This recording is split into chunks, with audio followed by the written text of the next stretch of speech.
हमारी कार जल गई। सबसे पहली रात 23 तारीख की मैं बात कर रहा हूँ। 23 तारीख को पता लगा कि कार जल गई। 24 फरवरी की बात है। 24 फरवरी को ऐसा मंजर था, दोनों तरफ से इतना आक्रोश, दोनों तरफ इतनी लोगों के अंदर इतना गुस्सा था। पता नहीं किस चीज़ का गुस्सा था, क्या था, ये पॉलिटिकल स्टंट था या क्या था, ये अल्लाह जाने। लगभग मेरा 60 से 65 लाख रुपए का नुकसान हुआ। 60 से 65 लाख रुपए का नुकसान होने के बाद दिल्ली गवर्नमेंट से मुझे मुआवजा आया 1,68,000 रुपये। करें आप, पर इस पॉलिटिक्स के चक्कर में हिंदू मुस्लिम दंगे ये सब ना कराएं। इससे बहुत बड़ा नुकसान होता है। सबसे बड़ा नुकसान, सबसे बड़ा जो आने वाली जनरेशन है उन लोगों पे असर पड़ता है। इसका एक सोच बनती है गलत। तो वो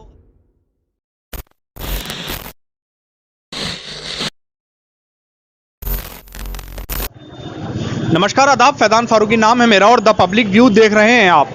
बॉर्डर फिल्म में जावेद अख्तर ने एक गाना रखा था और उस गाने में ये लाइन थी कि हम दो अपने अपने खेतों में गेहूं की जगह, चावल की जगह बंदूकें क्यों बोते हैं, जब दोनों ही की गलियों में कुछ भूखे बच्चे रोते हैं। दिन था 24 फरवरी, दिल्ली वो दंगा आपको याद होगा, जहां पर लाखों का माल का नुकसान हुआ और कई जानों का नुकसान भी हुआ। जाने जब जाती हैं तो जाने ये नहीं पूछती वो हिंदू की जान थी, वो मुसलमान की जान थी। जब जान जाती है तो वो एक रिश्ता खत्म होता है। वो रिश्ता कोई भी हो सकता है, वो रिश्ता किसी से किसी का भी हो सकता है। नेताओं के इन्फ्लुएंस में आकर लोग भड़क जाते हैं और दंगे शुरू कर देते हैं, लेकिन नुकसान सिर्फ आम आदमी का होता है, किसी नेता का नहीं। हम आज चलते चलते यहाँ भजनपुरा में आए और वहां पर हमने बात की। चाय के होटल पे एक शख्स से मुलाकात हुई जिनकी दुकान में आग लगाई गई थी। अब हम उनसे बात करेंगे, तो आइए हमारे साथ। हाँ सर, क्या नाम है आपका? मोहम्मद आजम। अच्छा आजम भाई, जो 24 फरवरी को 2020 को दिल्ली रॉयट्स हुए थे, उसमें आपकी दुकान जलाई गई थी, तो वो किस तरह का मंजर था? आपके सामने हुआ था या आपको बाद में पता चला कि इस तरह का हुआ है?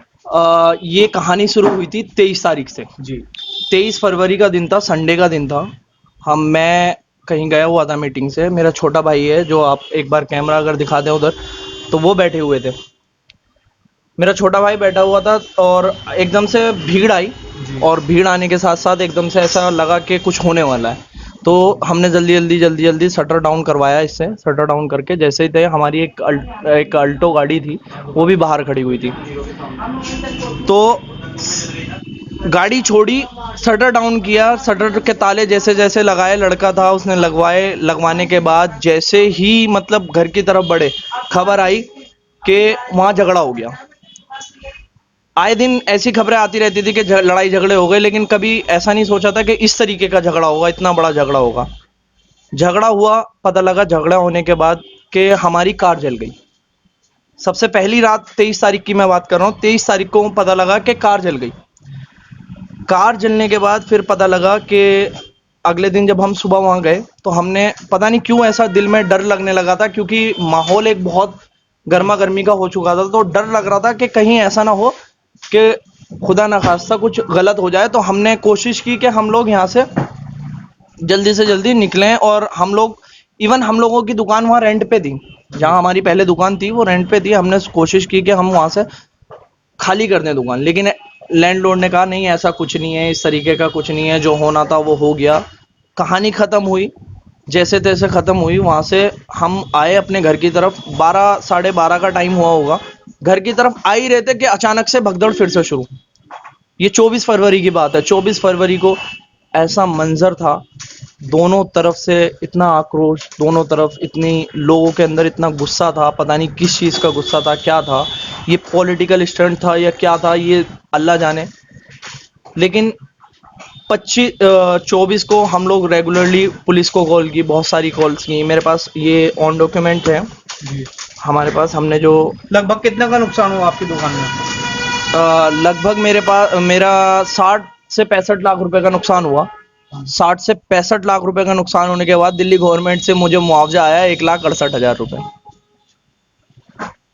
सर, 1,68,000 रुपए के मुआवजे से आप सोचिए, जिस बंदे का 60-65 लाख रुपए का नुकसान हुआ है, वो किस तरीके से अपने बिजनेस को दोबारा वो मुआवजा ओपन दिल्ली सरकार का था या केंद्र सरकार का था, ये थोड़ा बता दें क्योंकि दिल्ली। दिल्ली सरकार का सर। अच्छा, केजरीवाल। जी जी जी, केजरीवाल सरकार का। केंद्र सरकार से कोई किसी भी तरीके की कोई मदद नहीं थी। हम लोगों ने फिर से ये दोबारा से जो काम शुरू किया है, अपनी हमारी एक प्रॉपर्टी थी, प्रॉपर्टी बेची, छोटा सा ही, ज़्यादा बड़ी प्रॉपर्टी नहीं थी, छोटी प्रॉपर्टी थी, वहाँ से कुछ पैसे आए। कुछ पैसे आने के बाद दोबारा से काम स्टार्ट किया। आज भी परेशानियां आ रही हैं, इतना टाइम हो गया, साल हो गया, एक पूरा साल होने के बावजूद आज भी सबसे बड़ी परेशानियां ये आती हैं, जब भी आप किसी कंपनी से काम करते हैं या कहीं से भी काम करते हैं तो आपका कंपनी के ऊपर कहीं ना कहीं आपका बैलेंस लगा रहता है, कंपनी लगा के रखती है कुछ ना कुछ।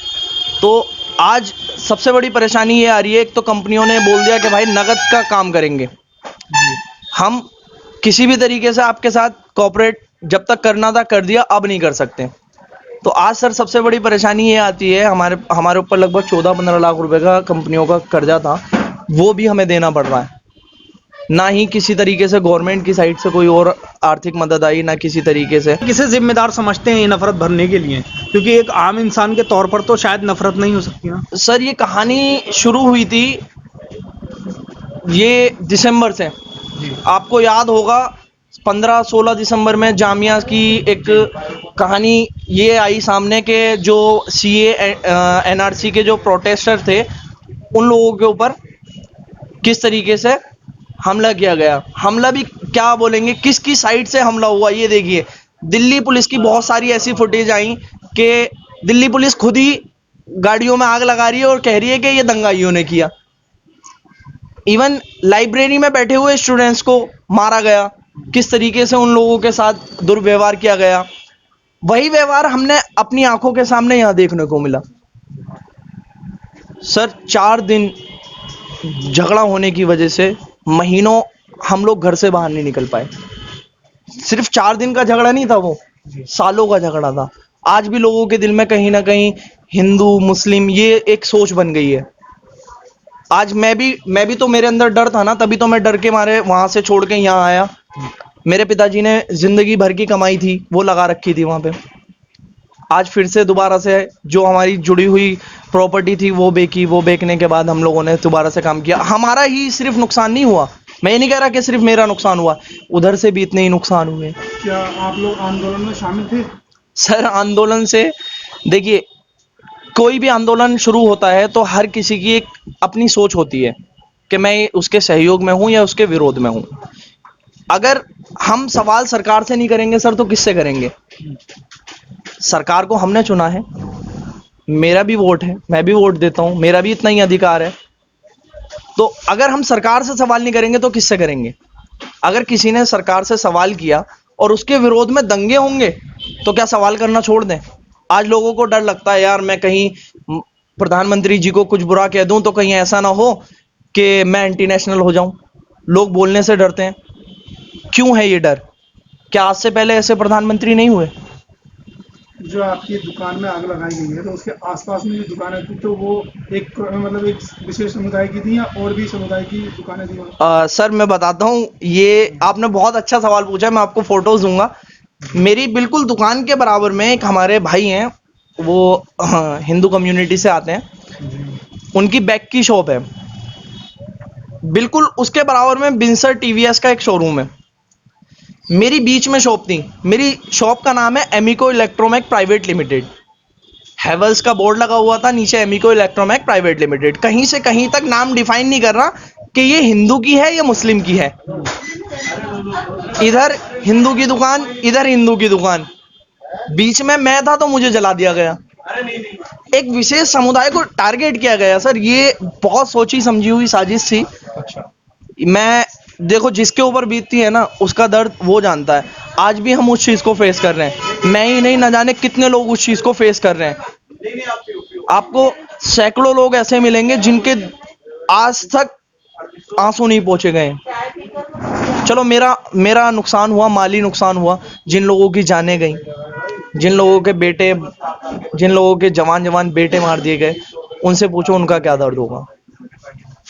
अच्छा, जब आपकी दुकान में आग लगाई जा रही थी तो आप वहीं दुकान में थे या आपकी दुकान बंद थी? सर मैं बताता हूँ, जिस दिन 23 तारीख को झगड़ा हुआ, 23 तारीख को झगड़ा होने के बाद हमारी कार जला दी गई, और एक हमारे बराबर में ही होटल था संजार करके, उसका होटल जला दिया गया। और फिर उसके बाद मैंने जब बताया, हम घर की तरफ जा रहे थे, तो मुझे पूरा याद है कि 12-1 बजे का टाइम होगा, फिर से भगदड़ होनी शुरू हो गई।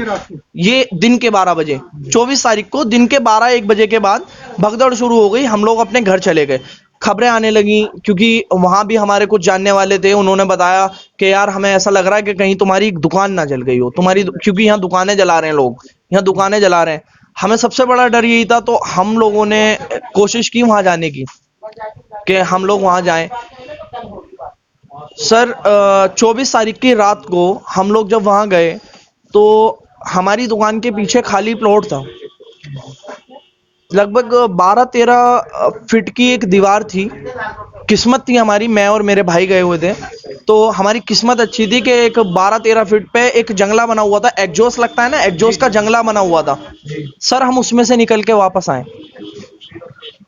अच्छा, जब आपकी दुकान में आग लगा दी गई, जी आपके आसपास में हिंदुओं की दुकान थी, मतलब एक अलग समुदाय की दुकान थी, जी आपकी दुकान को सिर्फ टारगेट किया गया। जी। तो ऐसा तो नहीं कि कोई बाहर का अगर इंसान आएगा तो उसको पता होगी ये इस समुदाय की दुकान है, हमें इसी को जलाना है, तो वहां पर कोई स्थानीय चेहरा आपकी पहचान में आया? सर चेहरा मैं कैसे देखता? नहीं, जैसे क्योंकि बाहर के इंसान कोई भी देखिए मैं बताता हूँ, मैं जवाब देता हूँ इसका। सबसे पहली बात ये है कि मैंने आपको एक चीज बताई थी हाईलाइट करके, कि मेरी दुकान का नाम था एमिको इलेक्ट्रोमैक प्राइवेट लिमिटेड। कहीं से कहीं तक कोई डिफाइन ही नहीं कर पाएगा कि ये किसी हिंदू की है या किसी मुसलमान की है। उसे डिफाइन कैसे किया गया? स्थानीय लोगों की मदद से। तो कहीं ना कहीं इस चीज में कोई ना कोई लोकल का होगा, तभी तो मुझे उसे पता लगा कि ये दुकान है किसकी। देखिए हम लोग जो यहाँ काम कर रहे हैं, ऐसा तो है नहीं कि मैं किसी हिंदू को सामान नहीं देता, या कोई हिंदू मुझसे जुड़ा हुआ नहीं है। इवन हम जितनी भी बड़ी कंपनियों से काम करते हैं, जितने हमारे पास सेल्स पर्सन आते हैं, सारे दूसरे समुदाय के लोग होते हैं। हमारा प्रेम उनके साथ है, हमारा व्यवहार उनके साथ है। हमने स्कूलिंग की है, हमने कॉलेज किया, क्या हम दूसरे समुदाय के लोगों के साथ नहीं रहे? तो ये एक सोच है, एक पॉलिटिकल सोच है जो लोगों के दिमाग में डाल दी गई है। हम लोग फाइनली आप चाहते क्या हैं, मतलब फाइनली क्या चाहते हैं? ये आखिरी सवाल है ना। सर मैं चाहता क्या हूँ मेरा चाहना ये है कि देखिए, जो जिन लोगों तक चाहते हैं या मोहब्बत वाला दौर?